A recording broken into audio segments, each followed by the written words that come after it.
La madrugada del 19 de abril de 1775 se extiende como un manto de terciopelo sobre los campos de Massachusetts, cuando el eco sordo de cascos de caballo rompe el silencio que precede al amanecer.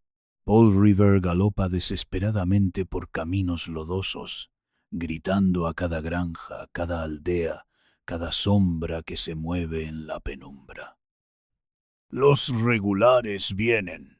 Los regulares vienen. No lo sabe aún, pero su cabalgata nocturna marca el comienzo de una revolución que no solo cambiará para siempre el destino de las colonias americanas, sino que redefinirá la relación entre gobernantes y gobernados en todo el mundo civilizado. Si estas historias épicas de la fundación de naciones te acompañan hacia el descanso nocturno, considera suscribirte para más relatos que despiertan la imaginación mientras nutren el alma. En las aldeas de Lexington y Concord, hombres sencillos agricultores, herreros, carpinteros cargan sus mosquetes con manos que aún conservan los callos del trabajo honesto. No son soldados profesionales, son ciudadanos que han llegado al punto donde preferirían morir como hombres libres que vivir como súbditos. En pocas horas, estos hombres ordinarios harán algo extraordinario. Dispararán el tiro que se escuchó en todo el mundo y comenzarán el experimento político más audaz de la historia humana. Pero, para entender cómo llegamos a este momento crucial, debemos retroceder en el tiempo, hasta los años que siguieron a la Guerra de los 7 Años, cuando el Imperio Británico emergió victorioso pero empobrecido de su conflicto global contra Francia. Era 1763, y Gran Bretaña se encontraba dueña de un imperio que se extendía desde las brumosas costas de Canadá hasta las plantaciones especiadas de la India, pero también cargada con una deuda nacional que amenazaba con quebrar las arcas reales. Las colonias americanas habían prosperado bajo lo que los historiadores llamarían más tarde negligencia benevolente. Durante más de un siglo habían desarrollado sus propias tradiciones de autogobierno, sus propias instituciones económicas y, lo más importante, su propia identidad. Cuando un comerciante de Boston hablaba de «mi país», ya no se refería a Inglaterra, sino a Massachusetts.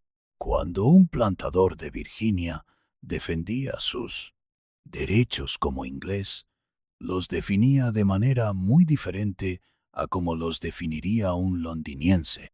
Esta identidad americana se había forjado en la vastedad del continente, donde la distancia misma había enseñado a los colonos la necesidad de la autosuficiencia. Un granjero en la frontera de Pensilvania no podía esperar meses para que llegara una decisión desde Londres sobre cómo defender su granja de los ataques indios. Un comerciante en Charleston no podía permitir que burócratas al otro lado del océano dictaran los términos de cada transacción comercial. La realidad americana había creado una mentalidad americana pragmática, independiente, celosa de sus libertades locales. Pero en Londres, los ministros del rey Jorge III veían las cosas de manera muy diferente. Las colonias americanas, en su perspectiva, eran dependencias del Imperio Británico que habían costado sangre y tesoro para defender. La reciente guerra contra Francia había comenzado precisamente en las fronteras americanas, cuando un joven coronel de Virginia llamado George Washington había atacado una patrulla francesa en el Valle del Ohio. Era justo, razonaban los británicos, que las colonias contribuyeran al costo de su propia defensa. George Grenville, el nuevo primer ministro, era un hombre meticuloso que veía los problemas del imperio en términos puramente contables. Las colonias americanas, calculaba, costaban al imperio cerca de 350, 0 libras anuales en gastos militares y administrativos, pero contribuían menos de 0 libras en ingresos directos. Esta ecuación, para una mente como la de Grenville, exigía corrección inmediata. La ley del azúcar de 1764 fue el primer intento sistemático de extraer ingresos significativos de las colonias americanas. Pero esta ley hizo algo más que incrementar los impuestos. Cambió fundamentalmente la naturaleza de la relación colonial, donde antes los impuestos británicos sobre el comercio americano habían sido nominalmente para regular el comercio, aunque en la práctica habían sido ampliamente ignorados. Ahora se declaraba abiertamente que el propósito era generar ingresos. Los comerciantes americanos, especialmente en Nueva Inglaterra, habían construido sus fortunas en el comercio triangular que conectaba América, el Caribe y África. Ron de melaza del Caribe se intercambiaba por manufactura americana, que se enviaba a África para comprar esclavos que se vendían en el Caribe para comprar más melaza. La ley del azúcar, al incrementar significativamente los impuestos sobre la melaza y hacer cumplir rigurosamente estas regulaciones, amenazaba con destruir este sistema comercial que había enriquecido ciudades desde Boston hasta Charleston. Pero fue la ley del timbre de 1765 la que verdaderamente despertó la resistencia americana organizada. Esta ley requería que todos los documentos legales, periódicos, panfletos e incluso naipes llevaran un timbre comprado del gobierno británico. Era el primer impuesto interno directo jamás impuesto por el Parlamento británico sobre las colonias americanas, y tocaba las vidas de prácticamente todos los colonos. Lo que hizo particularmente odiosa la ley del timbre fue que afectaba desproporcionadamente a las clases más educadas y articuladas de la sociedad colonial: abogados, editores, clérigos y comerciantes. Estos hombres, que tenían tanto las habilidades para articular la oposición como los medios para organizarla, se convirtieron en el núcleo de la resistencia americana. James Otis de Massachusetts articuló el principio que se convertiría en el grito de guerra de la Revolución: tributación sin representación es tiranía. No era simplemente que los impuestos fueran altos o inconvenientes, era que eran impuestos por un parlamento donde los americanos no tenían voz ni voto.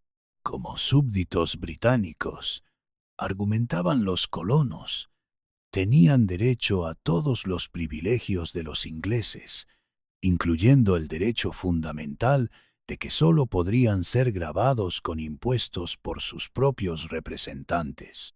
La respuesta británica a este argumento revelaba la profundidad del malentendido entre las dos partes del Atlántico. Los británicos argumentaban que los americanos estaban virtualmente representados en el Parlamento, que los miembros del Parlamento representaban los intereses del imperio entero, no solo de sus distritos específicos. Para los americanos, acostumbrados a representación directa en sus asambleas coloniales, esta representación virtual sonaba como una contradicción en términos. La oposición a la ley del timbre tomó formas que sorprendieron tanto a británicos como a americanos. En Boston, una organización secreta que se llamaba a sí misma Los Hijos de la Libertad, colgó efigies del distribuidor de timbres Andrew Oliver de un olmo que se conocería para siempre como el Árbol de la Libertad. Cuando Oliver no renunció inmediatamente, una multitud atacó su casa, destruyendo muebles y arrancando las ventanas. Pero no fueron solo las multitudes las que se opusieron a la ley del timbre. Las asambleas coloniales aprobaron resoluciones denunciando la ley.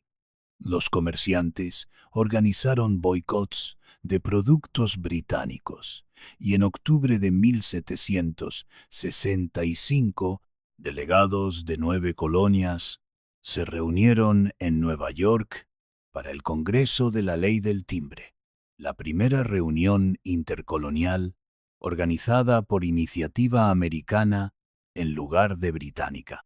La resistencia americana fue tan efectiva que prácticamente ningún distribuidor de timbres en América pudo cumplir con sus deberes. Los barcos que traían los timbres fueron forzados a regresar a Inglaterra con su carga intacta. Los tribunales cerraron en lugar de usar los timbres requeridos. El comercio con Gran Bretaña se desplomó cuando los comerciantes americanos cancelaron órdenes por productos británicos por valor de millones de libras.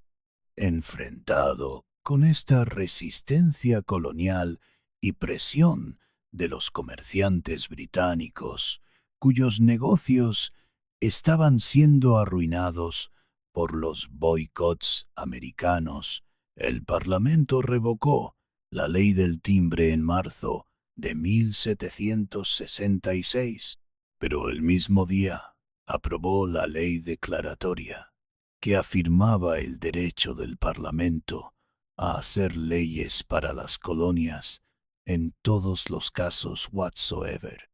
Esta frase, aparentemente inocua, en todos los casos whatsoever, contenía las semillas de la ruptura final. Para los británicos, era simplemente una afirmación de soberanía parlamentaria, un principio básico de la Constitución británica. Para los americanos, era una amenaza existencial a los derechos que habían defendido exitosamente.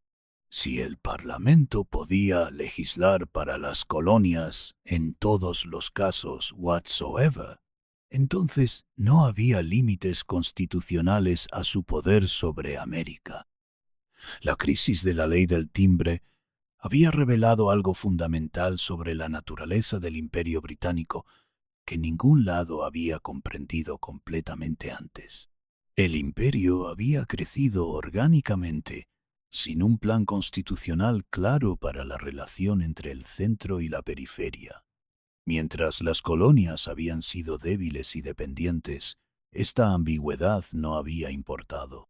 Pero ahora que las colonias americanas habían desarrollado su propia fuerza económica y política, la falta de una definición clara de derechos y responsabilidades se estaba convirtiendo en una fuente de conflicto mortal. Charles Townshend, que se convirtió en Chancellor of the Exchequer en 1767, creía que había encontrado una solución elegante al problema americano.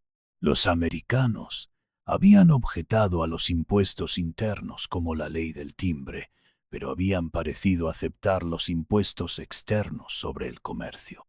Las leyes Townshend de 1767 impusieron nuevos impuestos sobre el té, vidrio, papel, pintura y plomo importados a las colonias, con los ingresos destinados a pagar los salarios de los funcionarios coloniales británicos.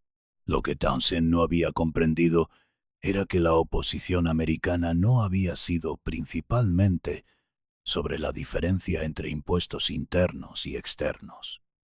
Había sido sobre el principio de tributación sin representación. Los americanos habían desarrollado una teoría constitucional sofisticada que distinguía entre el poder del Parlamento para regular el comercio imperial que ellos aceptaban y su poder para gravar impuestos para ingresos que ellos rechazaban. John Dickinson de Pensilvania articuló esta distinción en sus influyentes Cartas de un granjero en Pensilvania, que circularon ampliamente por las colonias en 1760 y 768.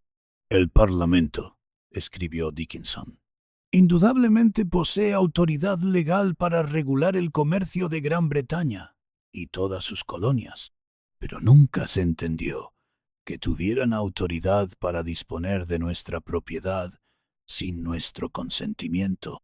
La respuesta americana a las leyes Townshend fue más sofisticada y coordinada que la resistencia a la ley del timbre. Los comerciantes en las ciudades principales organizaron boicots no violentos que redujeron las importaciones británicas en más del 40%.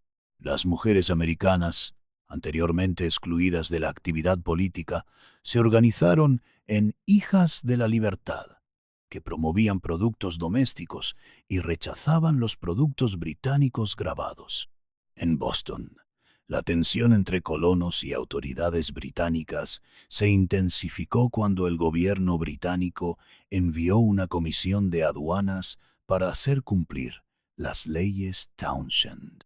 Los comisionados, respaldados por la Royal Navy, comenzaron a confiscar barcos por violaciones técnicas de las regulaciones comerciales. Cuando los habitantes de Boston intimidaron a los comisionados hasta el punto de que huyeron a Castle Island en el puerto de Boston, el gobierno británico envió tropas para restaurar el orden. La llegada de soldados británicos a Boston en octubre de 1768 marcó un punto de inflexión psicológico en la crisis imperial. Por primera vez desde la década de 1680, tropas británicas estaban estacionadas en una ciudad americana durante tiempos de paz para coercer a los civiles americanos. Los habitantes de Boston, dirigidos por Samuel Adams y otros radicales, lanzaron una campaña de propaganda que retrataba a los soldados como una fuerza de ocupación extranjera.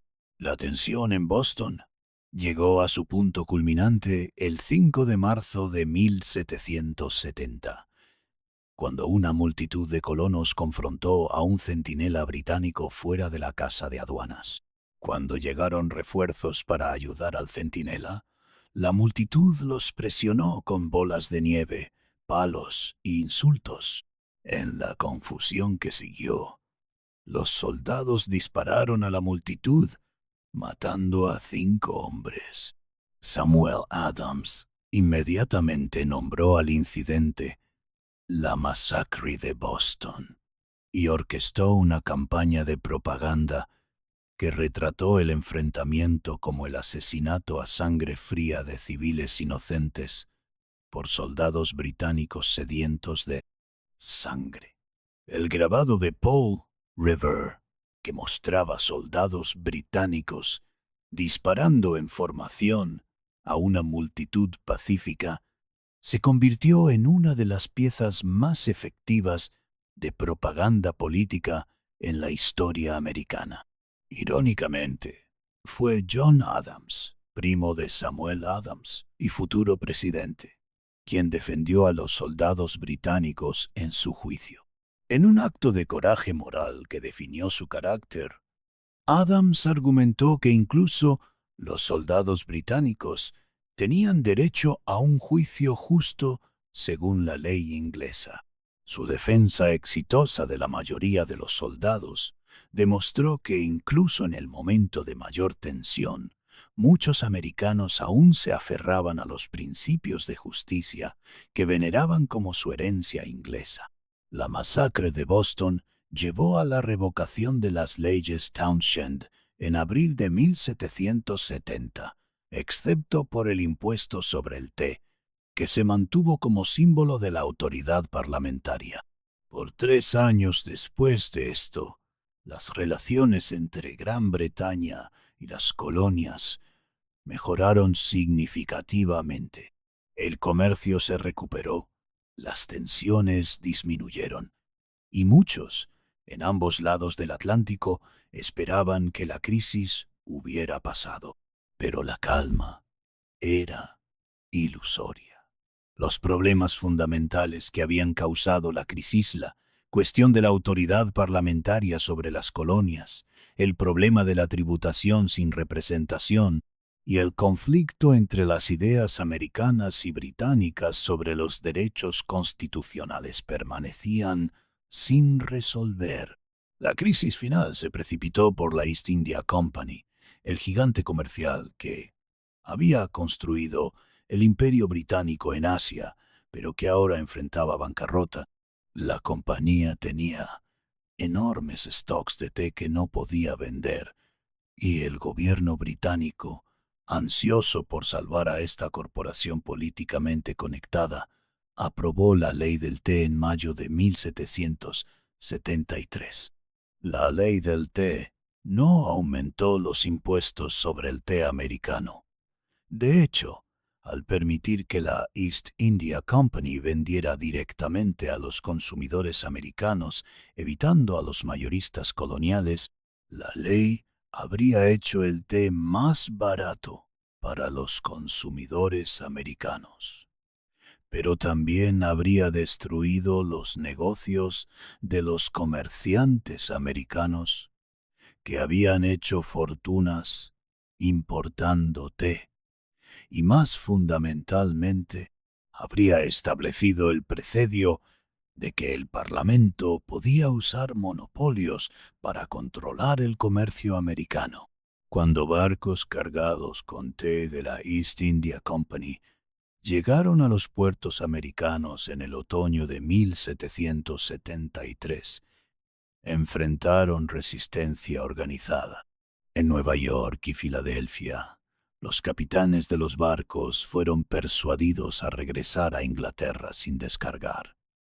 En Charleston, el té fue desembarcado pero almacenado en bodegas, donde se pudrió. Pero en Boston, el gobernador real Thomas Hutchinson se negó a permitir que los barcos se fueran sin pagar impuestos. El resultado fue el Boston Tea Party del 16 de diciembre de 1773. Esa noche, aproximadamente 50 hombres disfrazados como indios, Mohawk, abordaron los 3 barcos en el puerto de Boston y arrojaron 342 cajas de té al agua. La operación, organizada cuidadosamente por Samuel Adams y los Hijos de la Libertad, fue ejecutada con disciplina militar.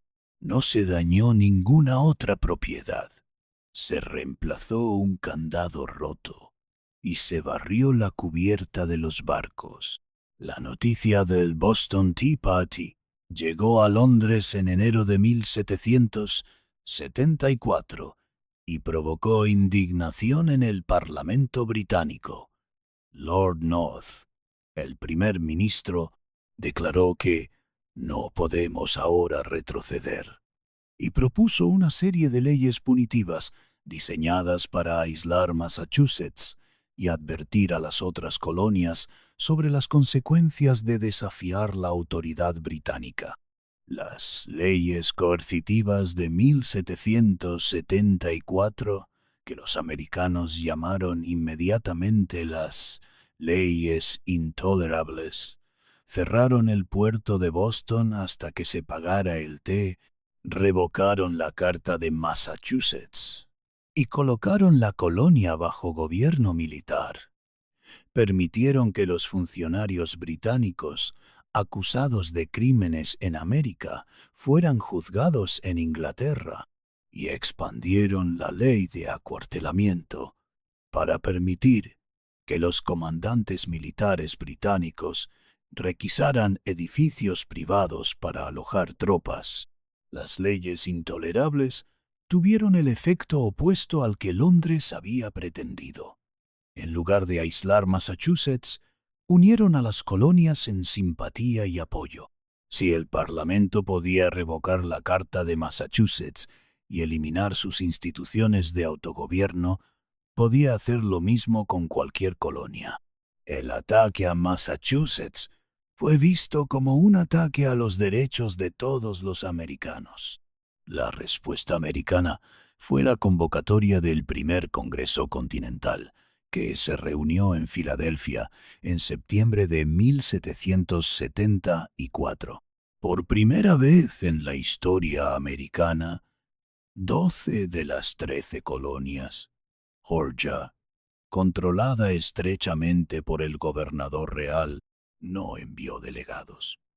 Enviaron representantes a una asamblea convocada no por autoridad británica, sino por iniciativa americana. Los delegados al primer Congreso Continental representaban un espectro amplio de opinión americana, desde conservadores como Joseph Galloway de Pensilvania, quien todavía esperaba reconciliación con Gran Bretaña, hasta radicales como Samuel Adams de Massachusetts, quien ya había concluido que la independencia era inevitable, pero todos estaban unidos en su oposición a las leyes intolerables y su determinación de defender lo que veían como sus derechos como ingleses. El Congreso adoptó una declaración de derechos y agravios que articulaba la posición constitucional americana. Las colonias tenían derecho a la vida, libertad y propiedad, y no podían ser grabadas sin su propio consentimiento.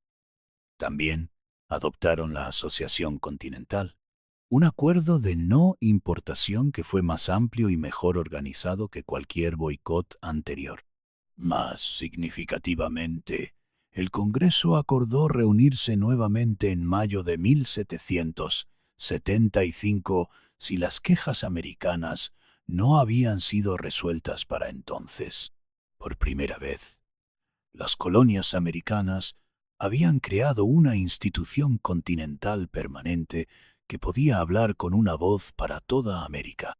Durante el invierno de 1774-75, ambos lados se prepararon para lo que ahora parecía ser un conflicto inevitable.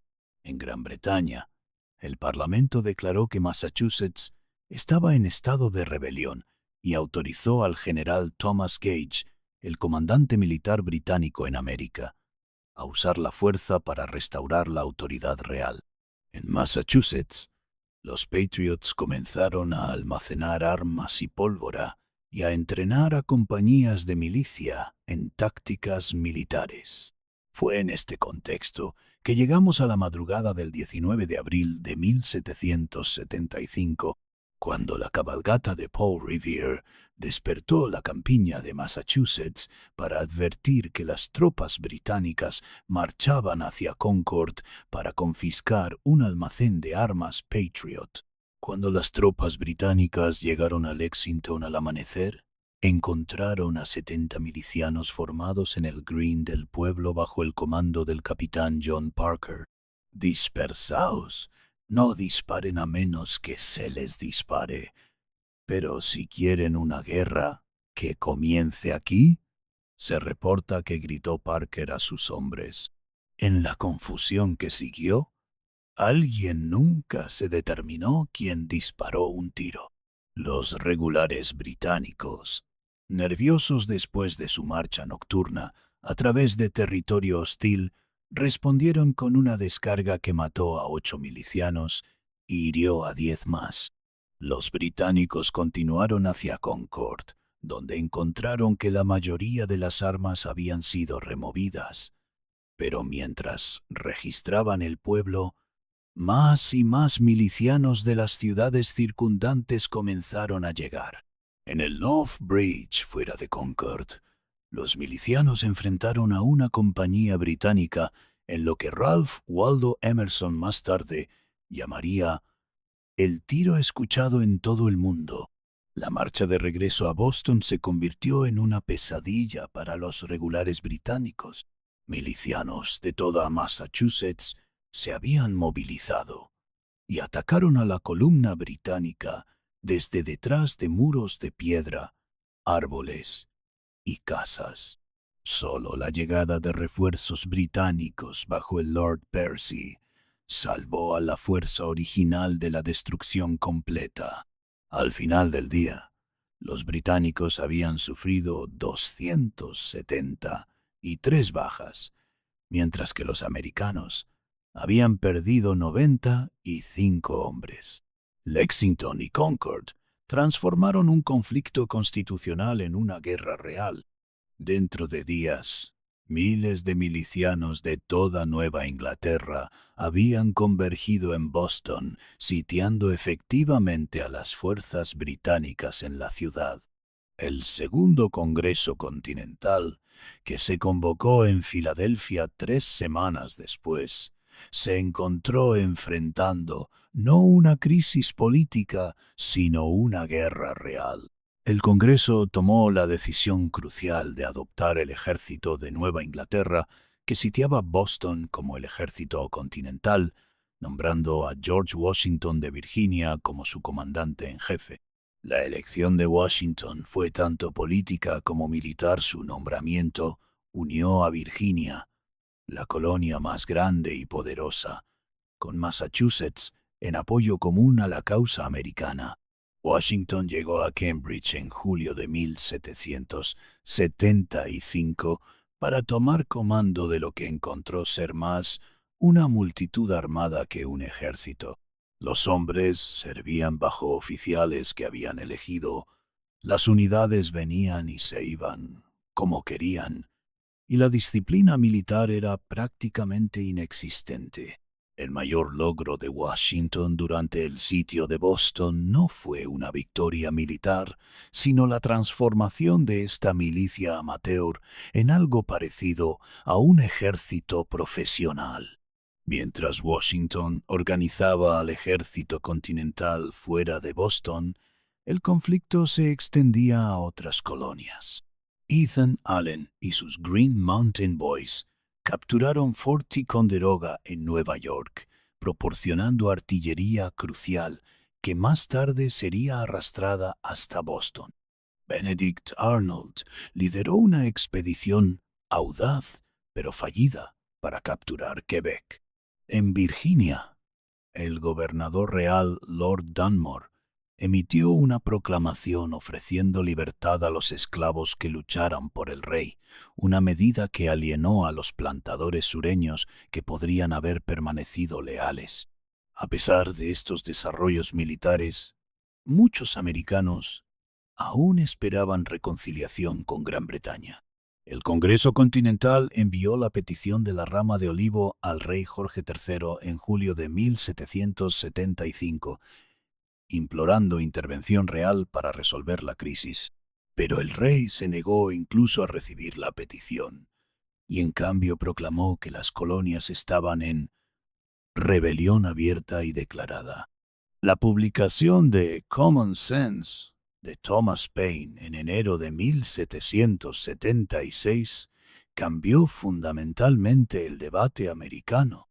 Paine, un inmigrante inglés que había llegado a América apenas un año antes, argumentó en un lenguaje simple y poderoso que la reconciliación con Gran Bretaña era tanto imposible como indeseable. El período de debate ha terminado, escribió. Las armas, como último recurso, deben decidir la contienda. Lo que hizo a Common Sense tan efectivo no fue solo su argumento contra la reconciliación, sino su ataque a los fundamentos mismos de la monarquía y la aristocracia. De origen más ignominioso no puede pretender la realeza, escribió Paine sobre la institución monárquica. Heathens lo introdujeron en el mundo. Los judíos lo imitaron. Su argumento de que, en América, la ley es rey, resonó poderosamente con lectores americanos que habían llegado a ver la autoridad real como tiranía. En la primavera de 1776, colonia tras colonia comenzó a autorizar a sus delegados en el Congreso Continental a votar por la independencia. Virginia fue la primera colonia importante en hacerlo, instruyendo a sus delegados en mayo de 1776 no solo a votar por la independencia, sino a proponer que el Congreso la declarara. Richard Henry Lee de Virginia hizo la moción fatal el 7 de junio de 1776, que estas colonias unidas son, y de derecho deben ser, estados libres e independientes. El Congreso aplazó la votación durante 3 semanas para permitir que las colonias restantes decidieran sus posiciones, pero nombró un comité para redactar una declaración explicando la decisión americana al mundo. Thomas Jefferson, a los 33 años el miembro más joven del comité, fue encargado de escribir el primer borrador de lo que se convertiría en la Declaración de Independencia. Jefferson no intentó ser original. En cambio, como más tarde explicó, intentó expresar el sentido común americano en palabras que resonarían tanto en América como en Europa. La declaración que Jefferson produjo fue una síntesis brillante de la filosofía política de la Ilustración, con argumentos específicos sobre los agravios americanos contra Gran Bretaña. Sostenemos que estas verdades son evidentes por sí mismas, escribió, que todos los hombres son creados iguales, que están dotados por su creador de ciertos derechos inalienables, que entre estos están la vida, la libertad y la búsqueda de la felicidad. Estas palabras, que ahora suenan tan familiares que su poder radical se ha perdido, fueron revolucionarias en su tiempo. La idea de que los gobiernos derivaban sus justos poderes del consentimiento de los gobernados desafió siglos de tradición política europea. La afirmación de que el pueblo tenía derecho a alterar o abolir gobiernos que no protegían sus derechos era una invitación a la revolución que horrorizó a conservadores en ambos lados del Atlántico. El Congreso Continental adoptó la Declaración de Independencia el 4 de julio de 1776, aunque las firmas ceremoniales no se completaron hasta agosto. La noticia de la independencia americana se extendió rápidamente por las colonias, celebrada con campanas de iglesias, fuegos artificiales y lecturas públicas de la declaración. Pero declarar la independencia y lograrla fueron dos cosas muy diferentes. El ejército continental de Washington enfrentaba al ejército profesional más poderoso del mundo, respaldado por la armada más fuerte. Además de las ventajas militares británicas, los americanos estaban divididos entre ellos mismos. Aproximadamente un tercio de los americanos permaneció leal a Gran Bretaña. Un tercio apoyaba activamente la independencia y un tercio trataba de permanecer neutral. Los desafíos que enfrentaba Washington se hicieron dolorosamente claros en la campaña de Nueva York del verano y otoño de 1776. El general británico William Howe desembarcó un ejército de 32, 0 hombres más grande que cualquier ciudad americana excepto Filadelfia en Staten Island. Esta fuerza incluía no solo regulares británicos, sino también mercenarios hessianos bien entrenados. La batalla de Long Island, en agosto de 1776, fue una derrota catastrófica para los americanos. El ejército de Washington fue flanqueado y casi rodeado, salvándose solo por una retirada nocturna brillantemente ejecutada a través del East River. Pero la campaña de Nueva York continuó siendo una serie de derrotas para los americanos, mientras Howe maniobraba a Washington fuera de Manhattan y a través de Nueva Jersey. Para diciembre de 1776, el ejército continental estaba en plena retirada, reduciéndose a apenas 3 hombres, mientras los alistamientos expiraban y los soldados simplemente se iban a casa. Washington se retiró a través del río Delaware hacia Pensilvania, perseguido por fuerzas británicas y hessianas que parecían estar al borde de aplastar completamente la rebelión americana. Fue en este momento de crisis suprema que Washington demostró el genio que lo convertiría en el indispensable de la Revolución Americana. La noche de Navidad de 1776 lideró a su ejército exhausto de vuelta a través del Delaware, helado para un ataque sorpresa en los hessianos en Trenton. La victoria fue pequeña. En términos militares, solo una guarnición de 900 hombres fue capturada, pero su impacto psicológico fue enorme. Trenton demostró que los americanos podían derrotar a tropas profesionales europeas. Más importante, convenció a muchos americanos de que la causa no estaba perdida. Los alistamientos en el ejército continental se recuperaron, y Washington pudo mantener un ejército en el campo durante el cruel invierno de 1776-77. La estrategia británica para 1777 fue diseñada para dividir las colonias rebeldes, separando Nueva Inglaterra del resto de América. El general John Burgoyne lideraría un ejército desde Canadá hacia el valle del Hudson, mientras que Howe atacaría hacia el norte desde Nueva York para encontrarse con él. Esta campaña de pinza, los británicos creían, cortaría las líneas de comunicación americana y aislaría el centro de la rebelión en Nueva Inglaterra.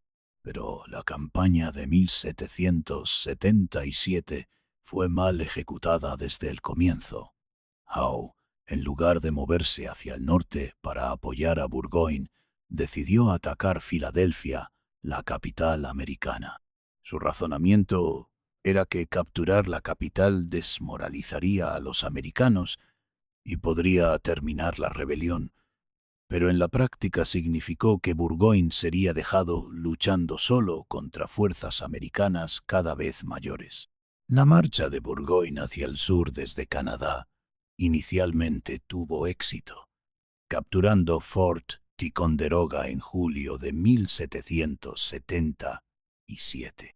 Pero a medida que su ejército se internaba más profundamente en territorio americano, sus líneas de suministro se alargaron peligrosamente y se encontró acosado por milicias locales que cortaban sus comunicaciones y atacaban sus partidas de forrajeo.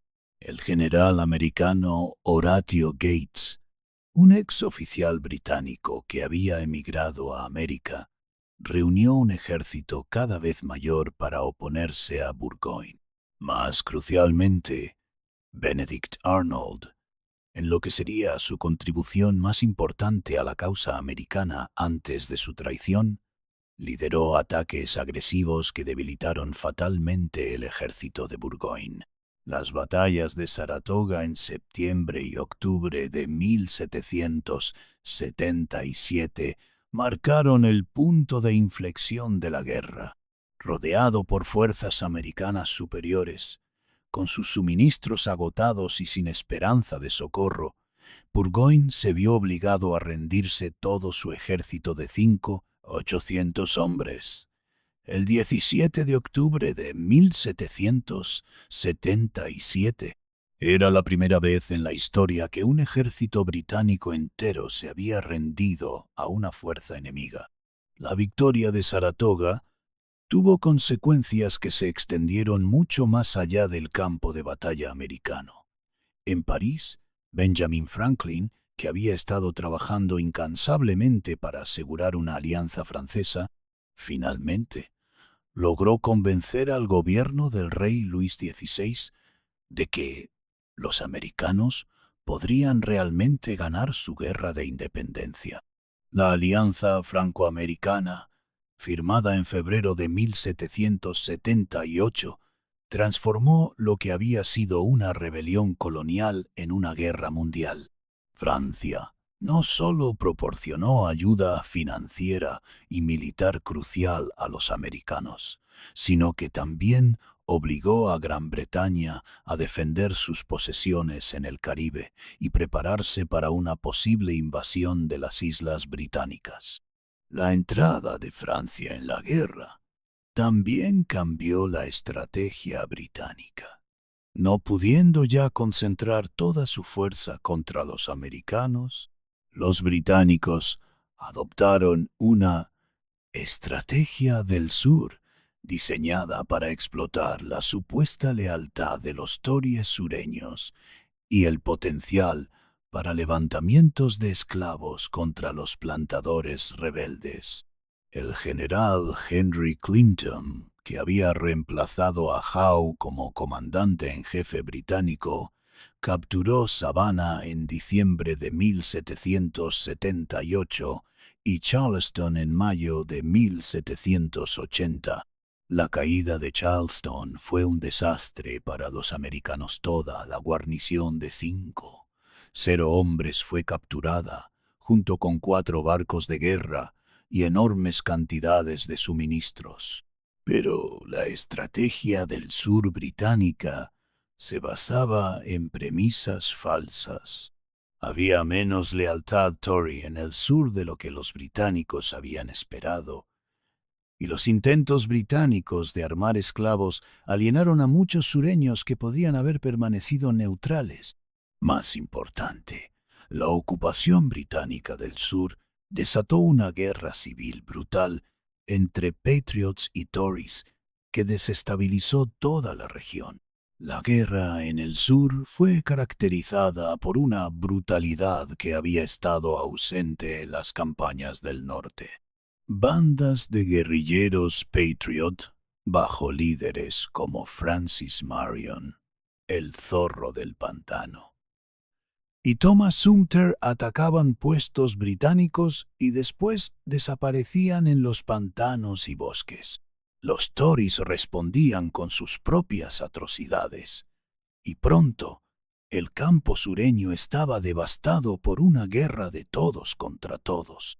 El general británico Banastre Tarleton se ganó una reputación particularmente siniestra por su conducta en el sur. En la batalla de Wauchos en mayo de 1780, las tropas de Tarleton masacraron a soldados americanos que se rendían, un acto que se conoció como la masacre de Beaufort y que galvanizó la resistencia Patriot con el grito de batalla Tarleton's Quarter. Washington envió a Nathaniel Greene, uno de sus generales más capaces, para tomar comando en el sur. Greene adoptó una estrategia de desgaste brillante, evitando batallas campales que no podía ganar, mientras obligaba a los británicos a perseguirlo por las vastas extensiones del interior sureño.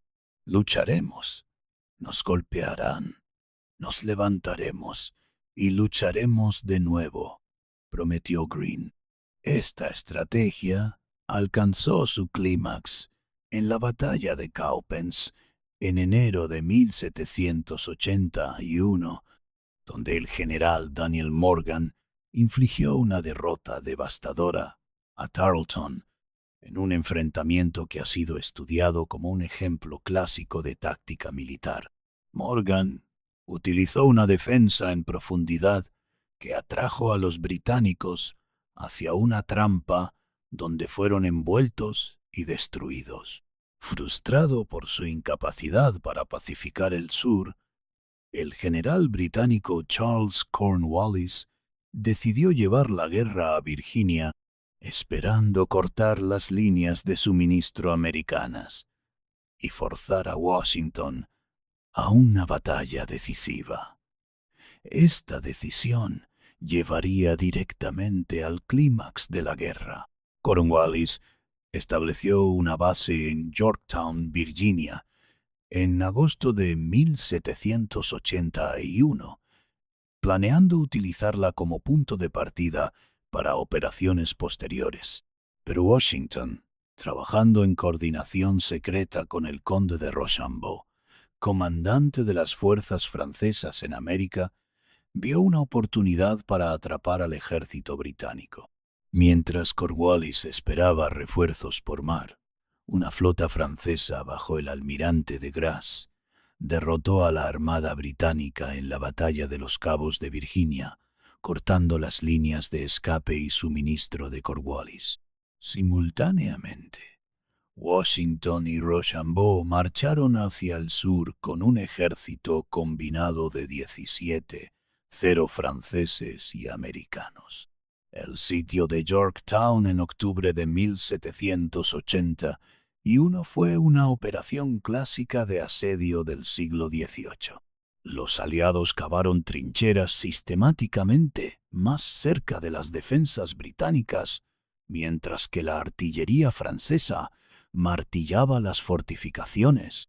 Cornwallis, sin esperanza de socorro y con sus suministros agotándose, se vio obligado a rendirse el 19 de octubre de 1781.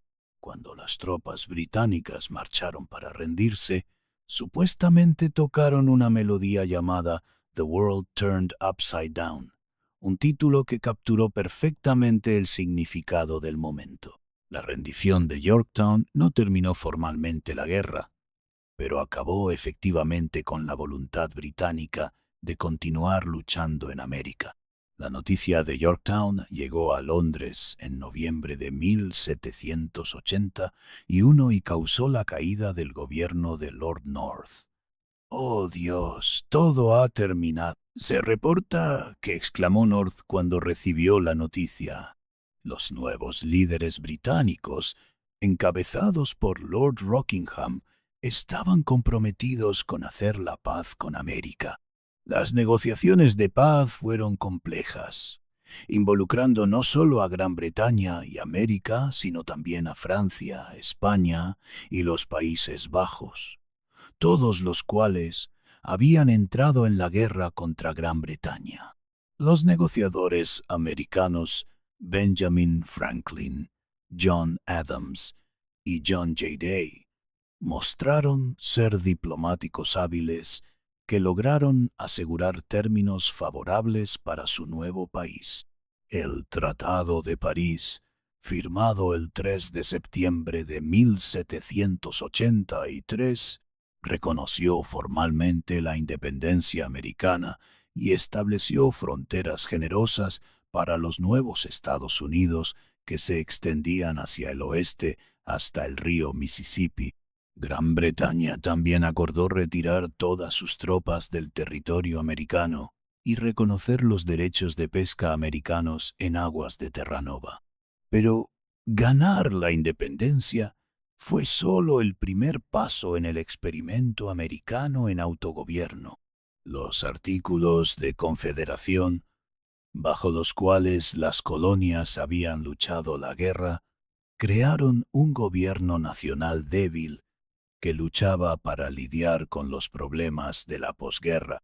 La nueva nación enfrentaba problemas abrumadores, una deuda de guerra masiva, conflictos comerciales entre estados, rebeliones como la de Chase en Massachusetts, y la ausencia de una autoridad central efectiva. Muchos americanos comenzaron a preguntarse si su experimento en gobierno republicano estaba condenado al fracaso. Fue esta crisis la que llevó a la Convención Constitucional de 1787, donde delegados de 12 estados se reunieron en Filadelfia para revisar los artículos de confederación. En cambio, terminaron creando un documento completamente nuevo, La Constitución de los Estados Unidos. La Constitución fue un compromiso brillante entre diferentes visiones de lo que debería ser América. Creó un gobierno federal fuerte pero limitado, con poderes divididos entre tres ramas y equilibrados por un sistema de controles y contrapesos. Estableció un sistema federal donde los estados retenían autoridad significativa, pero donde el gobierno nacional tenía poder para actuar efectivamente en asuntos de interés nacional. Quizás más importante, la Constitución estableció el principio de que el gobierno derivaba su autoridad del pueblo, nosotros el pueblo, y que esa autoridad podía ser retirada por medios pacíficos si el gobierno fallaba en servir al bien común. Era la realización práctica de las ideas teóricas articuladas en la Declaración de Independencia.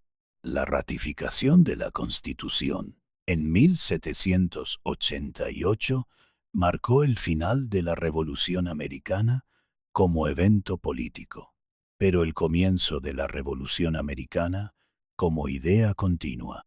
Los principios establecidos en la Declaración de Independencia y encarnados en la Constitución que todos los hombres son creados iguales, que los gobiernos deben derivar su autoridad del consentimiento de los gobernados, que el pueblo tiene derecho a alterar o abolir gobiernos que no protegen sus derechos, se convertirían en ideas revolucionarias que inspirarían movimientos democráticos por todo el mundo. George Washington, elegido unánimemente como el primer presidente bajo la nueva Constitución, estableció precedentes que definirían la presidencia americana. Su decisión de servir solo 2 términos y después retirarse voluntariamente del poder estableció una tradición que duraría hasta Franklin Roosevelt y que fue codificada en la 22ª enmienda.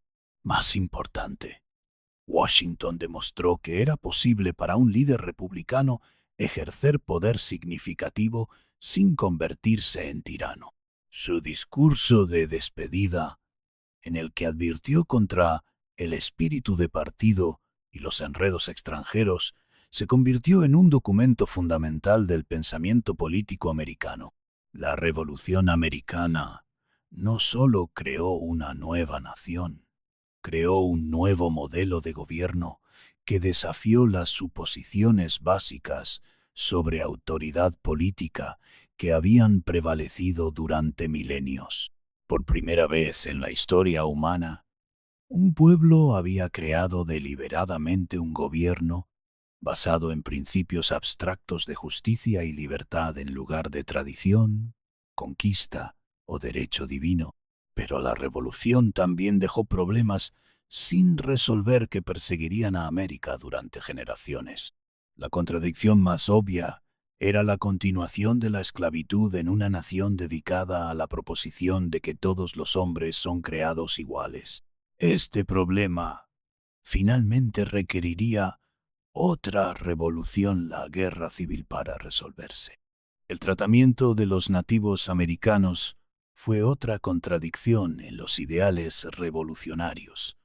Los colonos habían justificado su rebelión contra Gran Bretaña parcialmente basándose en el derecho a expandirse hacia el oeste, pero esta expansión inevitablemente significó la expulsión y destrucción de las sociedades nativas americanas. El estatus de las mujeres en la nueva república también permaneció sin resolver. Abigail Adams había exhortado famosamente a su esposo a recordar a las damas al crear las nuevas leyes, pero las mujeres permanecieron excluidas de la participación política hasta el siglo XX. A pesar de estas limitaciones, la Revolución Americana estableció ideales que continuarían inspirando movimientos de reforma tanto en América como en todo el mundo. Los principios de la Declaración de Independencia fueron invocados por abolicionistas que luchaban contra la esclavitud, por sufragistas que demandaban el voto para las mujeres, por trabajadores organizándose por derechos económicos y por activistas de derechos civiles luchando contra la segregación racial. La influencia de la Revolución Americana se extendió mucho más allá de las fronteras americanas. La Revolución Francesa de 1789 fue directamente inspirada por el ejemplo americano, y muchos de sus líderes, incluyendo a Lafayette, habían servido en el ejército continental. Las revoluciones latinoamericanas del siglo XIX también siguieron el modelo americano, con líderes como Simón Bolívar, citando explícitamente la Declaración de Independencia. En el siglo XX, movimientos de independencia nacional desde India hasta Ghana hasta Vietnam invocaron el precedente americano de autodeterminación nacional. Los principios articulados en la Declaración de Independencia se convirtieron en parte del lenguaje internacional de derechos humanos y democracia. Pero quizás el legado más importante de la Revolución Americana fue su demostración de que el pueblo común podía gobernarse a sí mismo. Los fundadores americanos no eran aristócratas o filósofos profesionales. Eran plantadores, comerciantes, abogados y granjeros que se aplicaron a sí mismos a los problemas prácticos de crear un gobierno justo y efectivo. Su éxito en esta empresa proporcionó esperanza a personas oprimidas en todo el mundo de que ellos también podrían crear sociedades más justas y libres. La idea de que los gobiernos debían servir al pueblo, en lugar de que el pueblo sirviera a los gobiernos, se convirtió en una de las fuerzas más poderosas en la política moderna. La Revolución Americana también estableció la importancia de las instituciones escritas, constituciones, cartas de derechos, procedimientos democráticos en la protección de la libertad. Los fundadores comprendieron que las buenas intenciones solas no eran suficientes para proteger los derechos. Se necesitaban estructuras institucionales que hicieran difícil para cualquier individuo o grupo acumular demasiado poder. Esta lección sobre la importancia de las instituciones democráticas se ha demostrado repetidamente en la historia subsecuente. Países que han intentado establecer la democracia sin instituciones fuertes a menudo han visto sus experimentos democráticos colapsar en dictadura o caos. La estabilidad duradera de la democracia americana, a pesar de crisis tremendas como la Guerra Civil y la Gran Depresión, testifica la sabiduría de los fundadores en crear un sistema institucional robusto.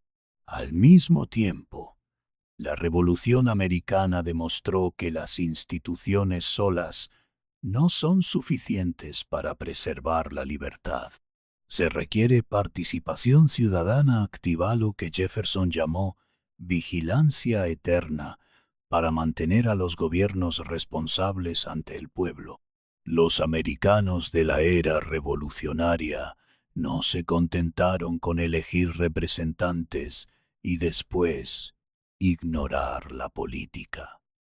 Participaron activamente en debates públicos, formaron organizaciones políticas y mantuvieron presión constante sobre sus funcionarios electos.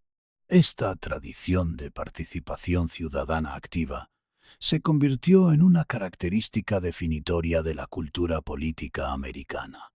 De las reuniones de pueblo de Nueva Inglaterra hasta los movimientos de base del siglo XX, los americanos han mantenido una tradición de organización de base que ha sido crucial para la supervivencia y evolución de la democracia americana.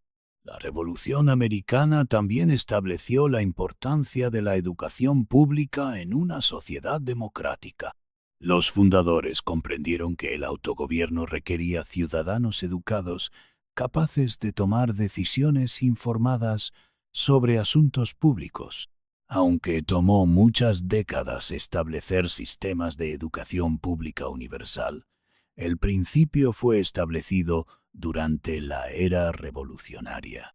Thomas Jefferson articuló esta conexión entre educación y democracia más claramente en su propuesta para el sistema educativo de Virginia. Si una nación espera ser ignorante y libre, en un estado de civilización, espera lo que nunca fue y nunca será. Esta comprensión de la educación como fundamento de la libertad se convirtió en uno de los legados más importantes de la Revolución Americana. La Revolución también estableció precedentes importantes para la relación entre religión y gobierno. Aunque muchos de los fundadores eran cristianos devotos, comprendían los peligros de mezclar autoridad religiosa y política. La primera enmienda a la Constitución, que prohíbe el establecimiento de una religión oficial y protege el libre ejercicio de la religión, creó un modelo de separación Iglesia-Estado que ha sido imitado por muchas democracias posteriores. Esta separación no significaba hostilidad hacia la religión. En cambio, reconocía que tanto la religión como el gobierno funcionan mejor cuando no se interfieren mutuamente. Las iglesias americanas florecieron bajo este sistema de libertad religiosa, y los valores religiosos continuaron influyendo en la política americana, pero sin la coerción gubernamental que había caracterizado tantas sociedades anteriores. La tradición de federalismo establecida por la Constitución, la división del poder entre gobiernos nacionales y estatales también, se convirtió en un modelo influyente para otras naciones diversas. Los fundadores comprendieron que un país tan grande y diverso como América requería un sistema que permitiera tanto unidad nacional como diversidad local. Este sistema federal ha permitido a América mantener la unidad nacional mientras acomoda diferencias regionales y permite experimentación política a nivel estatal. Muchas innovaciones importantes en política americana, desde la abolición de la esclavitud hasta el sufragio femenino, hasta la legislación de derechos civiles, comenzaron a nivel estatal antes de ser adoptadas nacionalmente. Quizás lo más importante, la Revolución Americana estableció la idea de que las sociedades humanas pueden mejorarse conscientemente a través de la acción política reflexiva.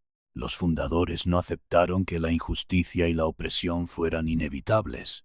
En cambio, creyeron que era posible crear sociedades más justas y libres a través del pensamiento cuidadoso y la acción organizada. Esta fe en la posibilidad de progreso a través de la acción política se convirtió en una característica definitoria de la cultura americana y ha inspirado movimientos de reforma innumerables tanto en América como en todo el mundo. Desde la abolición de la esclavitud hasta el movimiento de derechos civiles, hasta el movimiento de derechos de las mujeres, los americanos han mantenido la creencia revolucionaria de que las sociedades pueden y deben mejorarse.